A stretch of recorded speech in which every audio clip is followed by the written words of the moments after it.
नमस्कार दोस्तों, स्वागत है आपका द ग्राउंड रिपोर्ट में। मैं हूं समीर आत्मज मिश्र। आज हम चर्चा कर रहे हैं अयोध्या की। और अयोध्या में भगवान राम का मंदिर तो बन रहा है, अयोध्या अक्सर चर्चा में रहता है, लेकिन आज हम जिस वजह से उसकी चर्चा कर रहे हैं उस वजह को बहुत अच्छा नहीं कहा जाएगा। इसलिए नहीं कहा जाएगा कि मंदिर निर्माण की आड़ में जिस तरीके से वहाँ ज़मीन खरीद में धांधली हो रही है वो एक बार फिर उजागर हुई है। कुछ दिन पहले यानी करीब 6 महीने पहले भी इस तरह की धांधली उजागर हुई थी और अब एक बार फिर से वो धांधली उजागर हुई है। वहाँ के लोगों का ये कहना है कि ऐसी न जाने कितने स्तरों पर यहाँ ज़मीन खरीद में और तमाम योजनाओं का जो क्रियान्वयन हो रहा है उनमें वहाँ धांधली हुई है। बहरहाल आज हम जिस बात की चर्चा कर रहे हैं वो ये है कि अयोध्या में नवंबर 2019 यानी जब सुप्रीम कोर्ट से ये फैसला आया कि अब अयोध्या में मंदिर का निर्माण होगा, जो बाबरी मस्जिद राम जन्मभूमि का विवाद दशकों से चला आ रहा था उसका फैसला आया। उस फैसले के बाद सुप्रीम कोर्ट के ही निर्देश पर श्री राम जन्मभूमि तीर्थ क्षेत्र ट्रस्ट का गठन होता है। उस तीर्थ क्षेत्र ट्रस्ट को जिम्मेदारी दी जाती है कि वो मंदिर का निर्माण करेगा। तीर्थ क्षेत्र ट्रस्ट ने चंदा इकट्ठा किया लोगों से, सभी लोगों ने चंदा दिया, बड़े पैमाने पर चंदा दिया, अरबों रुपए इकट्ठा हुए हैं। 6 महीने पहले जून में, इसी साल जून में, तीर्थ क्षेत्र ट्रस्ट पर भी आरोप लगे थे कि भूमि विवाद में बड़े पैमाने पर धांधली हुई है। उसकी चर्चा भी अभी हम थोड़ी देर में करेंगे। लेकिन सबसे पहले जो ताज़ा तरीन मुद्दा है वो ये है कि जिस जगह मंदिर निर्माण होना है यानी श्री राम जन्मभूमि स्थल जो है उससे लगभग 5 किलोमीटर के दायरे पर करीब 1990 के दशक में एक ट्रस्ट बना था महर्षि, ये निजी ट्रस्ट है, महर्षि रामायण विद्यापीठ ट्रस्ट, जो महर्षि महेश योगी का ट्रस्ट है। उसने वहाँ कई एकड़ ज़मीनें खरीदी थी। ट्रस्ट ने जो ज़मीनें खरीदी थी वो खुद ही संदेह के दायरे में है। उसके खिलाफ शिकायतें हुई जिनकी जांच चल रही है।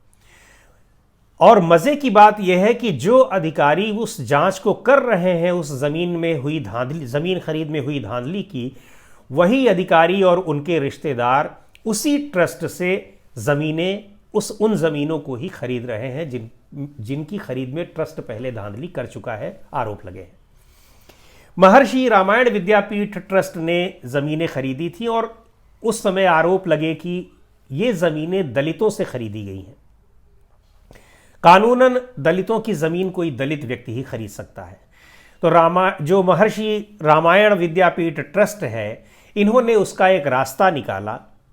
रास्ता ये निकाला कि सरकारी अधिकारियों के साथ मिल करके जिस दलित व्यक्ति की मूल रूप से वो ज़मीन थी उसको किसी दलित व्यक्ति को ही खरीदवा दी, यानी दूसरे दलित व्यक्ति ने खरीद ली। और जिस दलित व्यक्ति ने ज़मीन खरीदी उसने ट्रस्ट को दान कर दी। खरीद रहा है तुरंत, वो तुरंत ही ट्रस्ट को दान कर देगा, ऐसा तो शायद ही कोई दलित हो। इसका मतलब कि ट्रस्ट से उसे मुहमागी कीमत मिली होगी। 90 के दशक की ये बात है, यानी जब मंदिर आंदोलन अपने शबाब पर था। 1992 में बाबरी मस्जिद ढहा दी गई। उसी समय ये ट्रस्ट यहाँ पर गठित हुआ था और ये राम जन्मभूमि क्षेत्र ट्रस्ट से जो विवादित परिसर था पहले, जिसका 2019 में फैसला हुआ, उससे करीब 5 किलोमीटर की दूरी पर इन्होंने कई एकड़ ज़मीन खरीदी थी। अब उन्हीं ज़मीनों को ये आरोप लगे हैं कि अयोध्या में जो 2019 के बाद से तैनात अधिकारी हैं, यानी सुप्रीम कोर्ट के फैसला आने के बाद, क्योंकि तब ज़मीनों के दाम बेतहाशा बढ़ने लगे।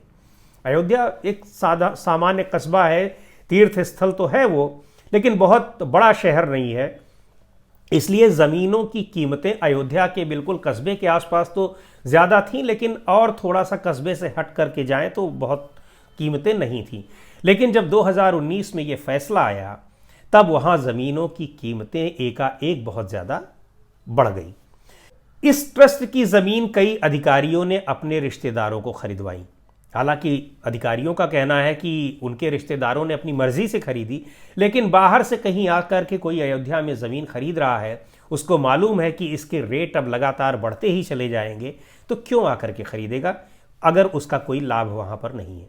ज़मीन खरीदने में अयोध्या के तत्कालीन मंडलायुक्त MP अग्रवाल, उस समय के जिलाधिकारी Anuj Kumar Jha, SDM, ADM, DIG, जितने भी तमाम बड़े ऑफिसर हैं, और केवल बड़े ऑफिसर ही नहीं, रेवेन्यू डिपार्टमेंट के छोटे स्तर के अधिकारी भी, जो कि कानून गो, पटवारी या लेखपाल जिनको कहते हैं, और पेशकार तक ने वहां पर अपने रिश्तेदारों को या खुद जमीन खरीदी है।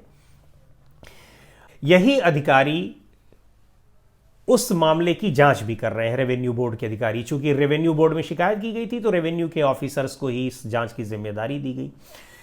इंडियन एक्सप्रेस ने यह खबर और पूरे विस्तार के साथ ये खबर छापी है किन अधिकारियों ने, किन रिश्तेदारों ने किसी के व्यक्ति का, जैसे डीएम अनुज कुमार झा के पिताजी ने अपने नाम से ज़मीन खरीदी है, और कमिश्नर के किसी साले ने या उनकी साली ने ज़मीन खरीदी है, किसी के भाई ने खरीदी है, किसी के दूर के रिश्तेदार ने, लेकिन वो सारे लोग उनसे जुड़े हुए हैं।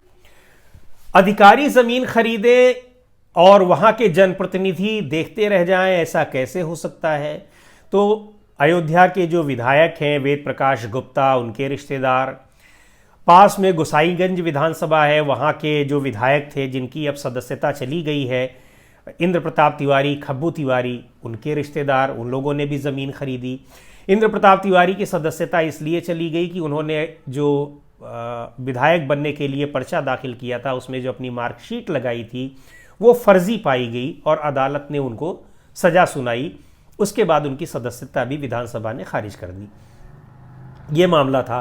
तो ये जो जगह है जहाँ पर इस महर्षि विद्यापीठ ट्रस्ट की ज़मीन थी, ये बरहटा माझा लगभग 5 किलोमीटर दूर जन्मभूमि स्थल से है।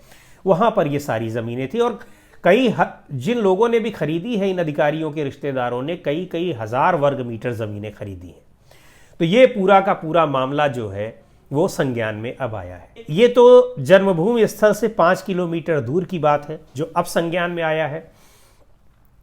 राम जन्मभूमि स्थल पर मंदिर बनाने की जो जिम्मेदारी दी गई सुप्रीम कोर्ट के निर्देश पर ट्रस्ट को, श्री राम जन्मभूमि तीर्थ क्षेत्र ट्रस्ट, जिसके सचिव चंपत राय जी हैं, इस ट्रस्ट ने राम जन्मभूमि परिसर के आसपास कई एकड़ जमीन खरीदी, और ट्रस्ट के पैसे से। ट्रस्ट के पास पैसा कहां से आया? जो लोगों ने दान में दिया, उस दान के पैसे से जमीन खरीदी। जून में वहां पर समाजवादी पार्टी के नेता हैं पवन पांडे, तेज नारायण पांडे और पवन पांडे, उन्होंने दस्तावेजों के साथ बहुत सारे आरोप लगाए, जिनमें मुख्य बात यह थी कि जमीन खरीदने में कई स्तर पर धांधली की गई। पवन पांडे ने जो दस्तावेज दिखाए, और वो दस्तावेज सही भी है, उनको बाद में हमने भी वेरीफाई किया था वहाँ के जो रजिस्ट्री विभाग के दफ्तर होते हैं, कि जिस दिन वो ज़मीन खरीदी गई 2 करोड़ रुपए में किसी व्यक्ति ने खरीदी, उसी व्यक्ति ने उसी दिन उस ज़मीन को 18.5 करोड़ रुपए में ट्रस्ट को बेचा। यानी ट्रस्ट 16.5 करोड़ रुपए ज़्यादा दे करके उस ज़मीन को खरीद रहा है। ये पैसा जो ज़्यादा दे करके खरीद रहा है किसका है? ट्रस्ट में जिन लोगों ने चंदा दिया है। चंदा देने वाले सारे लोग, बहुत सारे लोग, देश विदेश से, दुनिया के कई देशों में रहने वाले जो हिंदू धर्म के लोग हैं, और लोगों ने भी चंदा दिया था। तो बड़े पैमाने पर वो चंदा आया। ये आरोप लगा कि लोगों की भावनाओं का एक तरीके से ये दोहन किया जा रहा है, उनके साथ खिलवाड़ किया जा रहा है कि उन्होंने तो मंदिर बनाने के लिए पैसा दिया और इस पैसे का दुरुपयोग इस तरीके से हो रहा है। आम आदमी पार्टी के नेता संजय सिंह ने भी इस मुद्दे को काफ़ी ज़ोर शोर से उठाया। अब जब एक बार ये मामला आया है ज़मीन खरीद में धांधली का, उसको लेकर के कांग्रेस पार्टी हमलावर हुई है। प्रियंका गांधी ने गुरुवार को लखनऊ में इस पर प्रेस कॉन्फ्रेंस की। उन्होंने साफ तौर पर योगी आदित्यनाथ सरकार पर आरोप लगाया कि वो इन लोगों को प्रश्रय दे रहे हैं। हालांकि एक बात है, जो जून महीने में जब ज़मीन खरीद में धांधली का विवाद आया था, उसके बाद से वहाँ ये जितने अधिकारी उस राडार पर थे, यानी जिनके ऊपर आरोप लगे थे और जो संदेह के दायरे में थे, उन सारे लोग, लगभग सारे लोगों को वहाँ से हटा दिया गया। डीएम अनुज कुमार झा भी हटाए गए, और अचानक से इनको हटाया जाना, चूंकि एक समय में इनको ये माना जाता था कि योगी आदित्यनाथ के ये बड़े करीबी हैं, इसीलिए इनको अयोध्या भेजा भी गया था। लेकिन इनको वहाँ से हटा करके और पंचायती राज विभाग में डायरेक्टर बना करके जब भेजा गया तो ये लोगों को ये लगा कि इसके पीछे निश्चित तौर पर ये जो ज़मीन विवाद है यही रहा होगा। हालांकि जो अधिकारी जिन्होंने ज़मीनें खरीदी हैं वो ये भी तर्क दे रहे हैं कि जब वो वहाँ पर पदस्थ थे उनके कार्यकाल में उनके रिश्तेदारों ने नहीं खरीदी हैं, और रिश्तेदारों ने खरीदी हैं तो वो कैसे संदेह के दायरे में आते हैं। लेकिन सवाल यही उठता है कि कोई अधिकारी वहाँ पर है, उनके रिश्तेदार अयोध्या से सैकड़ों हज़ारों किलोमीटर दूर के रहने वाले हैं, अयोध्या में वो ज़मीन क्यों खरीदना चाहते हैं?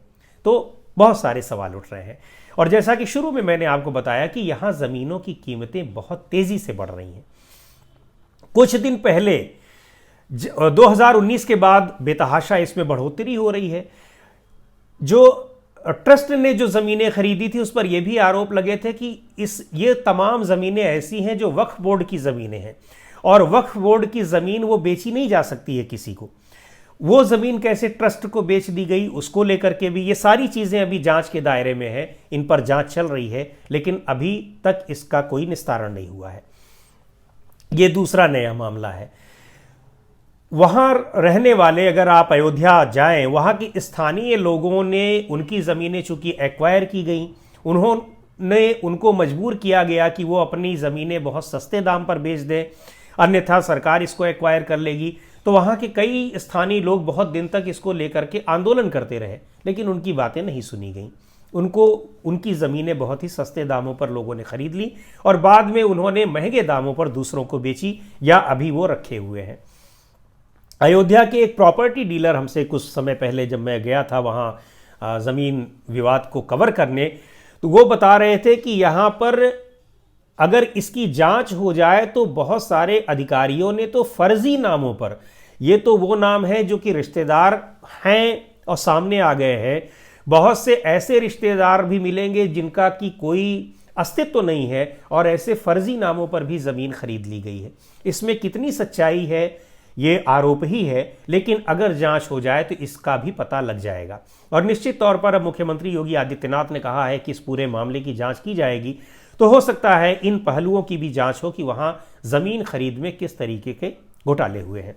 तो निश्चित तौर पर ये जो पूरा मामला आया है ये चुनाव के ऐन पहले आया है, और जाहिर है कि इसका एक बड़ा राजनीतिक मुद्दा बनना तय है और विपक्ष इस मामले में सरकार को निश्चित तौर पर घेरेगा।